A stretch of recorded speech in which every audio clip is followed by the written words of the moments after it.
Lord, man, let me tell you about that episode of Clone Wars. Woo! Wow.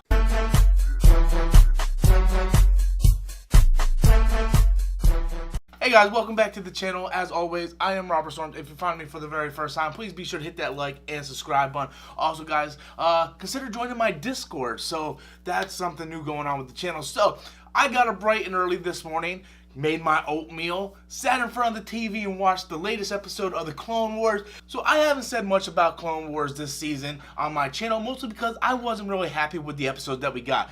To be honest with you, the first 8 episodes were pretty much, I don't want to say filler, but they weren't really important to the overall story of Star Wars. They were nice little stories, but not really all that important. But the last 2 episodes, The Siege of Mandalore, oh my god, this episode, let me tell you guys, this episode was everything that I wanted. It was everything from the lead up of the trailers to the end of the final season of Clone Wars. When they announced we're redoing Clone Wars, we're doing the final season of Clone Wars, this is what I expected, and this is what I wanted. We got so much stuff in this. We got so much lore. It tied in so much into Revenge of the Sith. We get to see how, Ahsoka doesn't trust the Council, and we're getting more, nuggets on Darth Maul, actually known as Sidious, was going to groom Anakin as his new apprentice. There's so much to love in here, and to me, this is where Dave Filoni shines. If you guys haven't seen the Mandalorian documentary trailer, in that trailer you see Dave Filoni really talking about the overall arching stories of Star Wars and what Star Wars actually really means at its core. Dave Filoni gets it. He's the closest thing to George Lucas that we have without George Lucas being a part of Lucasfilm anymore. And you really see that in this episode. Yes, I can't justify the previous, 8 episodes before we got to the Siege of Mandalore. They were okay episodes, but this is why I love Star Wars, and the reason why I think Dave Filoni is a genius when it comes to telling Star Wars stories.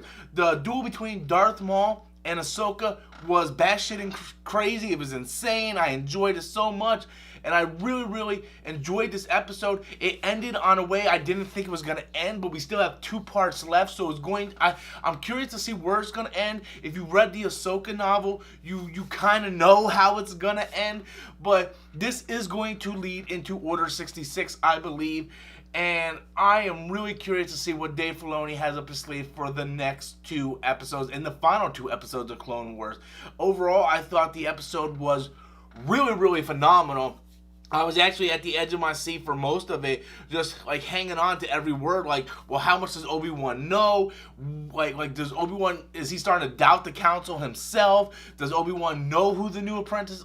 There was so much nuggets in there as a Star Wars fan that it was just a good watch. It was an overall good watch. If you haven't watched the latest episode of the Clone Wars, I highly recommend it. If you're someone who wants to watch the last season of Clone Wars and haven't already started, you really don't need to watch the first 8 episodes. The Bad Batch storyline, which was the first 4 episodes, is okay. It's decent. It's okay to watch.